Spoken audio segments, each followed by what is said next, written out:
Welcome to Kanpai News. To news. Oh, wait, this isn't the cast?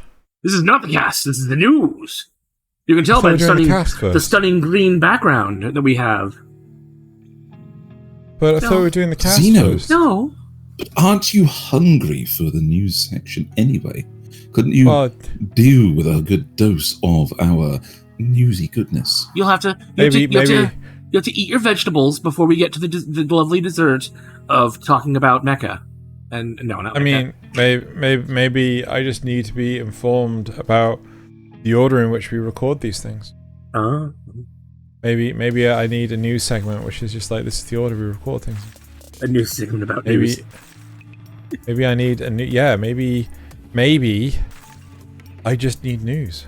Is that too much to ask? Well, I've got news for you. I've got a fresh helping of news for you. I'm gonna dump it. I'm gonna dump this news all on your face. Just dumped on your face. Let's get this. Oh, I forgot to reverse my avatar. Oh well. You still like to reverse my avatar, so I'm looking at the news when I'm reading the news over here. But too much effort. Keep going. Too much effort. The official website from Mushoku Tensei, Jobless Reincarnation 2, announced that the anime will have a 2-core run, with the first half airing from July to September, so currently airing right now, and the second half scheduled for April to June 2024. That's going to be a long wait. Oh. It's going to be a 6-month wait between when it ends and when the next season starts. Wow. Or the rest of the season starts. The full season will consist of a total of 25 episodes. First half has already premiered on Tokyo MX and is available for streaming on Crunchyroll or your service of choice. You know what I mean. Wink. You know what I mean. You know exactly what I mean. So I'm actually really. Yeah. I get Nasuth's frustrations. This is what happened with the first season, right? Yeah. Nasuth didn't experience this because he didn't watch the first core until the second core was just about to start. Yeah. I think it was like 2 months or something between when I finished it and when the actual yeah. So I appreciate this is happening. The thing I appreciate most is the fact that they're giving us a heads up. Yeah. By the way, this it's the whole thing is it's just 2 cores, so you have to wait for the second half in April. I really like that. The flip side to this is something like Eden Zero, where we had the first season, and then we waited I don't know how long between the first and second season, but then we got the entire second season all at once. I mean, it's still airing, but we get the entire second season all at once. Part of the reason they can get away with that is that it is a shonen anime and wastes a lot of time, whereas Jobless Reincarnation doesn't really do that. Everything, So, they don't have a fucking intro. I don't know if I want to watch this or wait for it all to come out. I still haven't decided. I'll be watching it. I'll probably end up watching it. It's going to be hard not to. Same. Anyway, shall we move onward?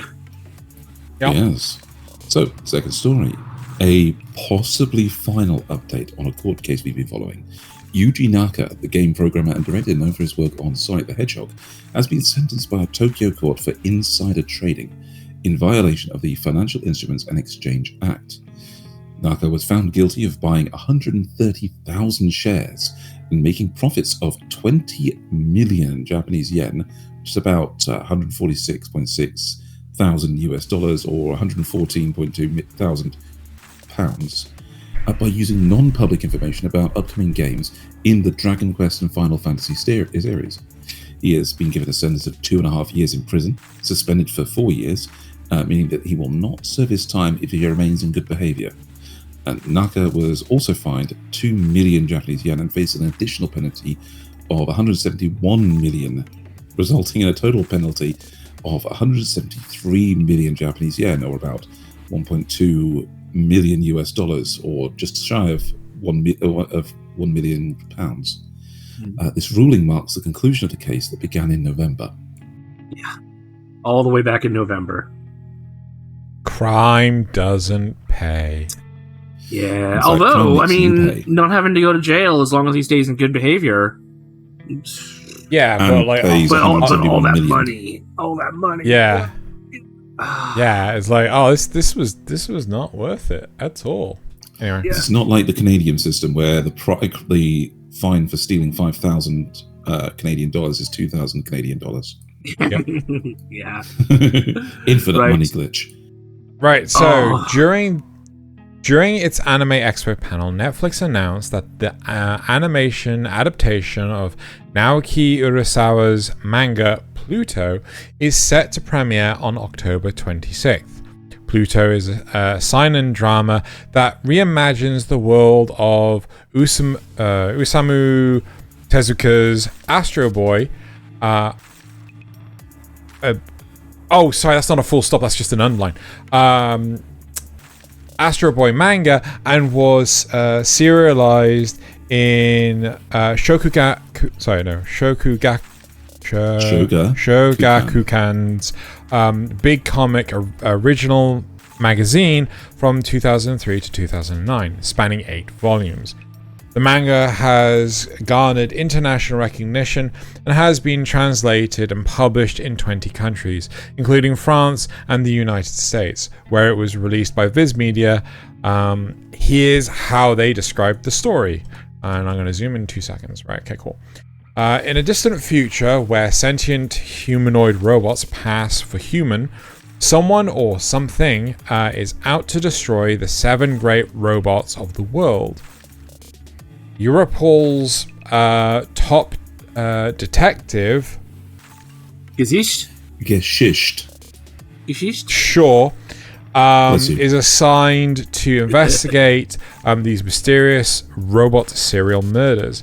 The only catch is that he himself is one of the 7 targets.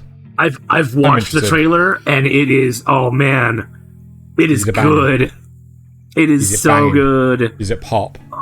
Especially when this comes up, you guys wouldn't be able to hear it if I played it with sound. But like when this logo comes up, the sting along with it is just like, yep, damn.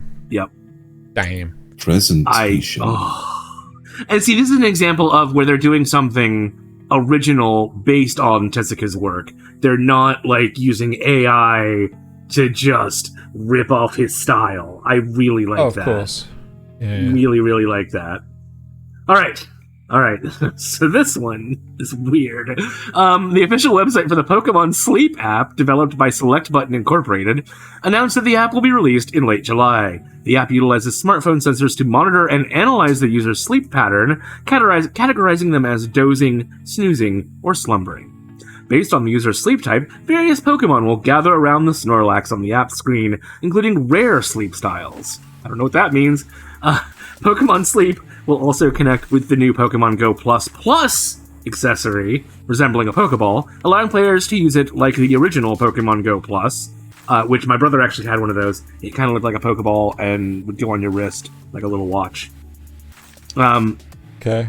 During the day, with the addition of Great Balls and Ultra Balls, and track their sleep at night, all via Bluetooth. The accessory features Pikachu's voice and can play lullabies, with plans for future integration and functionality between Pokemon Sleep and Pokemon Go. It's ridiculous. It's ridiculous is what it is. Yeah, you can slap Pokemon on anything on a fucking... I don't know if they have... I am bemused and quite possibly sleepy. There you go. You get the Pokemon gathering around the Snorlax. Yeah. A different Pokemon. And there you go. You get a bunch of Pokemon while you sleep. Above ground sleep? What? Yeah, I don't know. Did you see those rare ones? Some of those rare sleep types. Like singing sleep. I mean, what the? Blinking tail sleep. What is blinking tail sleep? I don't know. Okay. Is that just where you wave your ass outside your covers for a bit? Oh my god. Right. So if you leave your foot outside the covers over the edge of your bed, a monster under your bed will eat it. And so people just leave their ass hanging out. I don't know. Anyway. Okay, let's try and moving on. Okay, from the ridiculous back down to something a little bit sadder. Hitoshi Yoshioka, the original creator of the Irresponsible Captain Tylor, passed away. Apologies. We have a skateboarder. Oh dear. Do you want to restart that? I will start that again. Hitoshi Yoshioka, the original creator of the Irresponsible Captain Tylor, passed away on January 13th at the age of 62. A funeral service was held for his close relatives. Born on July 16, 1960, Yoshioka's Uchu Ichi no Musakinin Otoko, or The Most Irresponsible Man in Space, novel served as the inspiration for The Irresponsible Captain Tylor. It's the television anime in 1993, as well as a 10-episode OVA series that aired from 1994 to 1996. Right Stuff released the series and OVA on VHS and DVD in the late 90s and early 2000s, followed by re-releases in 2009 and 2013, and a collector's edition Blu-ray disc in 2021. The novels also spawned a spin-off anime entitled The Irresponsible Galaxy Tylor, which premiered in July 2017 and was streamed by Crunchyroll. In addition to his work on The Irresponsible Captain Tylor, Yoshioka created the Suikoden Demon Century and Idle Defense Force Hummingbird novel series, both of which inspired their own OVAs. His novels also served as the basis for stage plays and musical performances at the Kaoru Asakura Theatre Company. Yoshioka's contributions to the anime and literary world have left a lasting impact on fans and industry professionals alike. Yeah. I've seen Captain Tylor, and it is fucking funny as shit. Yep. That's really. I didn't even know Galaxy Tylor was a thing. I may have to look into that. Neither did I. Yeah, no, I know. But 62, man, that's so young. Yeah. Yeah. But again, huge body of work. Yeah. Yeah. Onward, shall we? Right. Visual novel creator group Madosoft, I nearly thought that said Microsoft, launched a crowdfunding campaign on Campfire to create an anime adaptation of its Hamidashi creative visual novel. The campaign achieved its 10 million yen goal in just 5 minutes. Jeez. 5 minutes. And has currently raised over 40 million yen. The project aims to produce 12 episodes, each running for 2 minutes and 30 seconds. Yup. With a target release in 2024. The game is currently only available in simplified Chinese via Steam, Android, iOS, PS4, and Switch. The game's description is quite long, but essentially revolves around an introvert who thrusts into the... Who is thrust into the position of a student council president. Right. That's interesting. 40 million yen for... Yeah. What's oh gosh, 2.5 times 12? Yeah, I didn't do the conversions on this. Oh, that's 27 minutes total. Yeah. So 20 million yen was about $146,000. No, dude, you're fine. You don't have to. But so yeah, 40 million is yeah, that's a lot for these tiny little episodes. Yeah. Yeah. Based on I'd love to know the breakdown. Yeah. 29 minutes? Yes, less than half an hour's worth of visual. All in. Yeah. Right. But still, 5 minutes to fully fund it. Yeesh. Yeah. The game must be really popular. Right. So, Bandai Namco Entertainment, Shueisha, and Toei Animation have announced that they will stream the One Piece Day event with live English interpretations for the first time, allowing viewers to enjoy the event dubbed over the Japanese speakers. The two-day event, which commemorates the anniversary of Eiichiro Oda's One Piece manga, will take place at the Tokyo Big Sight Convention Center on July 21st and 22nd, and will be streamed worldwide on YouTube. For exact times, you can either look at the screen right now, or go in the description and find the link for this story and follow it to this page. The event will include a special screening of the One Piece film Red anime on the first day, where fans can shout and cheer along. Second day will feature a stage event with cast members, announcements about One Piece merchandise, and various activities. Since 2017, July 22nd has been recognized as One Piece Day by the Japan Anniversary Association, celebrating the anniversary of the manga's debut, although the manga actually launched on July 19th, 1997. it was advertised as launching on July 22nd. Facts so and they logic don't did matter in One Piece Day. Yeah. They did actually also do it last year, but it didn't have the live dubbing. Like I think it was I think it was shown afterwards. Yeah, the day was held on July 22nd to 23rd last year with accompanying YouTube live stream with English subtitles. Okay. This is the first time they're actually doing it, so you can just listen if you want. Yeah. That's pretty cool. Awesome. Right. So, next up is something fun. Warner Brothers Japan and Wit Studio have announced an original anime series titled Suicide Squad Isekai, based on the famous DC characters during their panel at Anime Expo. During the panel, Wit Studio's George Wada mentioned that if the Suicide Squad Isekai anime proves successful, it could pave the way for other DC projects in the future. The anime will be directed by Eri Osoda, Jujutsu Kaisen Gintama episode director, and written by Tape Nagatsuki, who's ReZero and VV prototype light novel writer, and Eiji Umehara, which is the VV prototype light novel writer as well.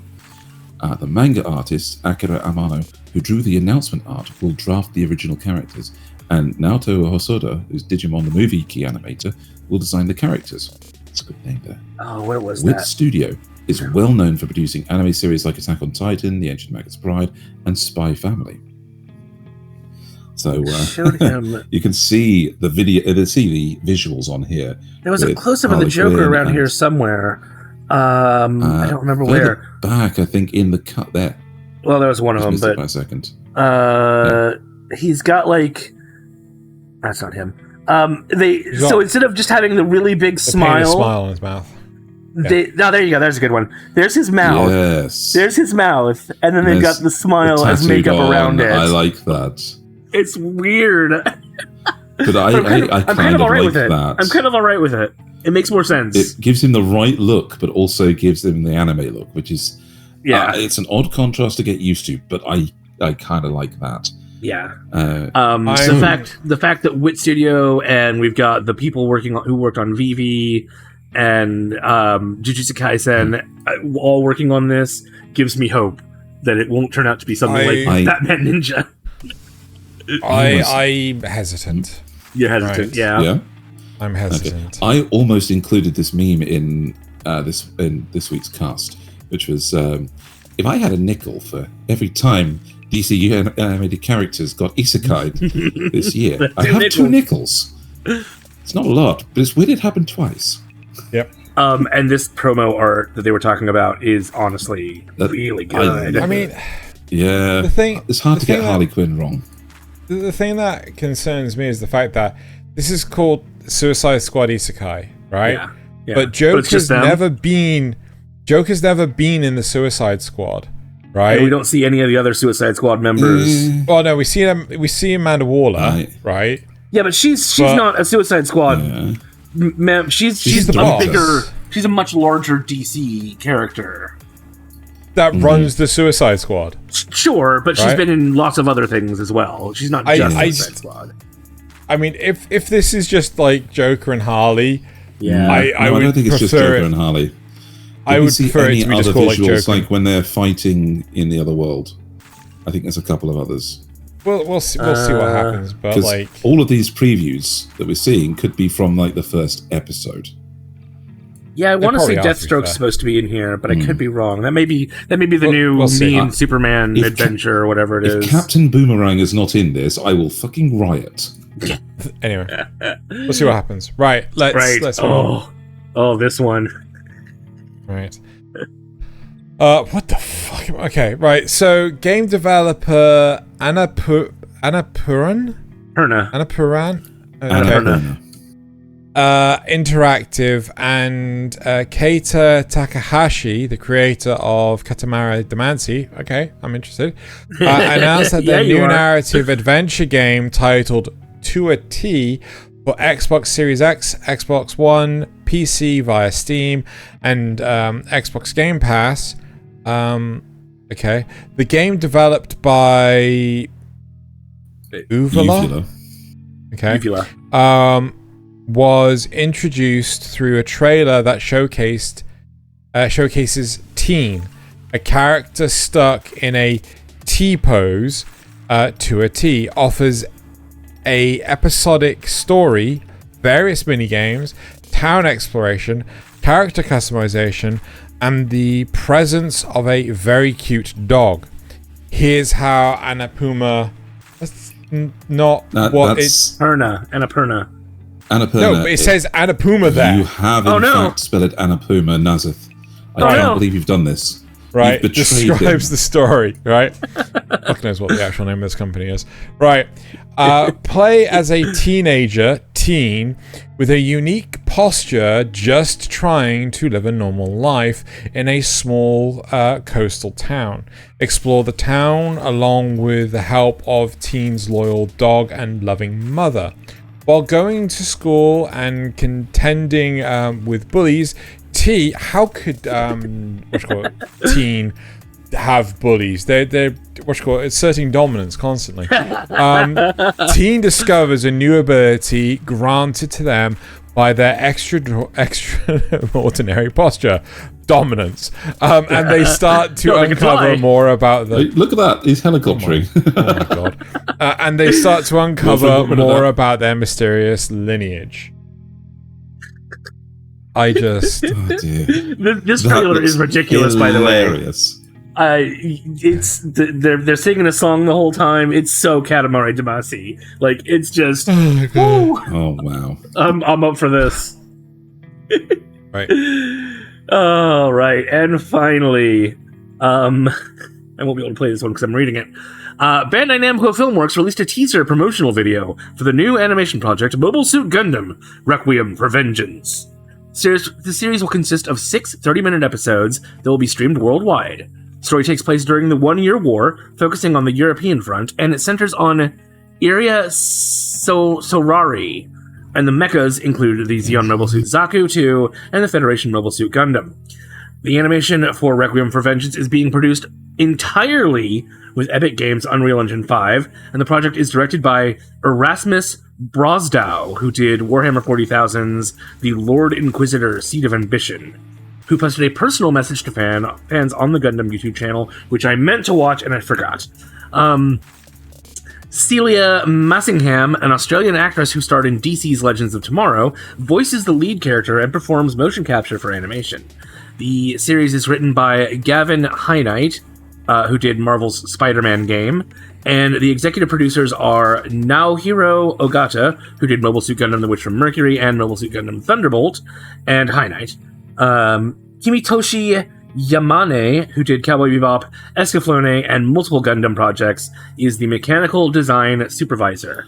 Ooh. So we do have a lot of talent involved here. Yes. Even if it is going to be weird. 5? Yeah. I'll play a little bit of the trailer. I don't see an uncanny valley happening here. Well, it depends, really. It's fairly good movement. I mean, the frame rate is ass. I hated the motion blur in that scene.